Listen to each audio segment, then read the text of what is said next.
makina.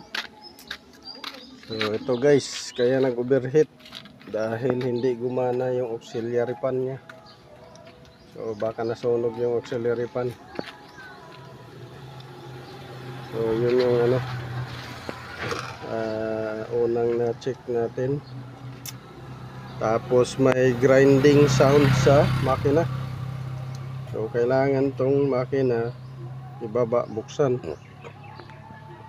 Dahil tumutunog yung makina pag mandar.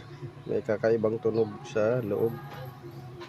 So first suspect ng overheat, auxiliary fan. Hindi gumana.